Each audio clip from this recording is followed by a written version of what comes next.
कमल। बच्चों, पिछले वीडियो में हमने एक एक्टिविटी की थी और इस एक्टिविटी में हमने इस प्रकार का एक परिपथ लिया था जो कि बीच से टूटा हुआ था। इस परिपथ को जोड़ने के लिए हमने कई वस्तुएं ली थी। आपने देखा बच्चों, जब मैं यहाँ पर धातु की बनी वस्तु जैसे कि लोहे की कील या फिर सिक्का इस परिपथ में जोड़ रही थी तो ये बल्ब जल उठ रहा था, क्योंकि ये परिपथ पूर्ण हो रहा था और इसमें से विद्युत धारा प्रवाहित हो रही थी। जब इस परिपथ में मैं कागज, पेंसिल या फिर प्लास्टिक की बनी वस्तुएं जोड़ रही थी तो ये बल्ब नहीं जल रहा था। क्यों? क्योंकि ये परिपथ पूर्ण नहीं हो रहा था और इसमें से विद्युत धारा प्रवाहित नहीं हो रही थी। इसी आधार पर मैं पदार्थों को दो भागों में बांटती हूँ, एक चालक और दूसरा कुचालक या विद्युतरोधी। चालक वे पदार्थ होते हैं जो आसानी से विद्युत धारा को प्रवाहित करते हैं। कुचालक यानी कि विद्युतरोधी ऐसे पदार्थ होते हैं जो विद्युत धारा को कभी भी प्रवाहित नहीं करते। बच्चों, ध्यान देने वाली बात यह है कि जब जब मैं कहती हूँ किसी चालक में विद्युत धारा प्रवाहित हो रही है, इसका मतलब उस चालक तार में क्या प्रवाहित हो रहा है? उस चालक तार में आवेश प्रवाहित हो रहे हैं। पर आजकल हम बोलचाल की भाषा में आवेश प्रवाहित हो रही है बोलने के स्थान पर विद्युत धारा प्रवाहित हो रही है ऐसा कह देते हैं। तो आप ध्यान रखें बच्चों, जब भी हम कहते हैं विद्युत धारा प्रवाहित हो रही है, इसका मतलब उसमें क्या प्रवाहित हो रहे हैं?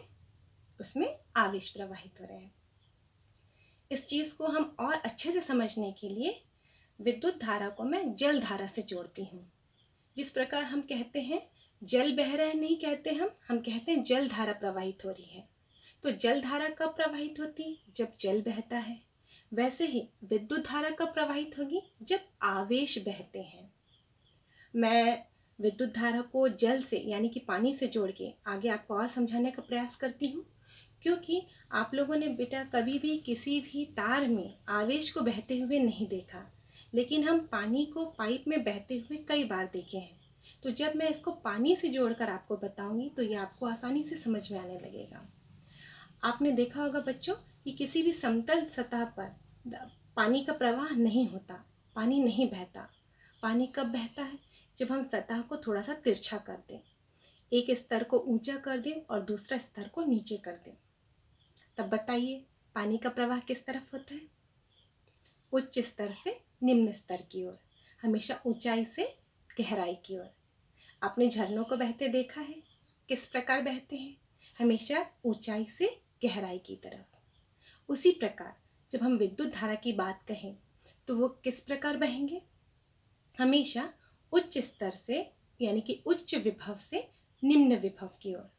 जिस प्रकार पानी के लिए हम स्तर शब्द का इस्तेमाल करते हैं, उसी प्रकार विद्युत के लिए हम विभव शब्द का इस्तेमाल करते हैं। तो धारा कैसे प्रवाहित होती है? उच्च विभव से निम्न विभव की ओर। इसको हम और समझने के लिए एक उदाहरण लेते हैं।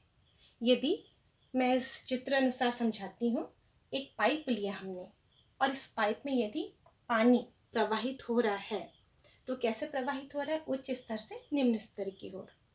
अब देखेंगे बच्चों कि यदि इस पाइप को मैं बीच से काट देती हूँ तो क्या होगा? क्या पानी का प्रवाह रुक जाएगा? क्या पानी इस पाइप में बहना बंद हो जाएगा? निश्चित रूप से इस पानी के प्रवाह में थोड़ी सी बाधा आएगी। ये प्रवाह थोड़ा सा बाधित होगा, लेकिन ये पाइप में ज़रूर बहेगा, ऊपर से नीचे की ओर ज़रूर आएगा। लेकिन यदि मैं इस चालक तार में, जिसको मैंने विभव अंतर लगाया है और जिसमें धारा पहले प्रवाहित हो रही थी, यदि बीच से काट दूं तो क्या इसमें से आवेश प्रवाहित होंगे? तब तो यहाँ पर आवेश का प्रवाह रुक जाएगा। यही अंतर है जल और आवेश में।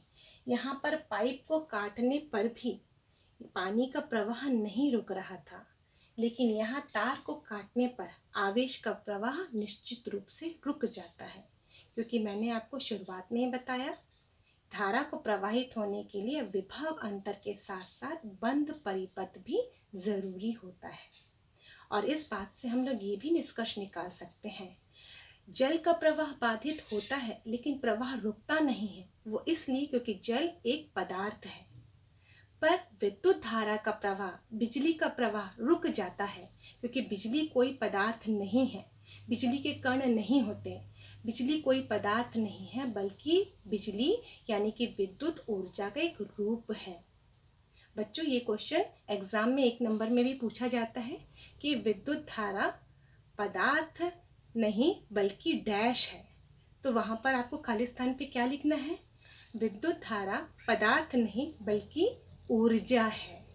तो इस प्रकार हम विद्युत धारा की अवधारणा को अच्छी तरह से समझ चुके हैं।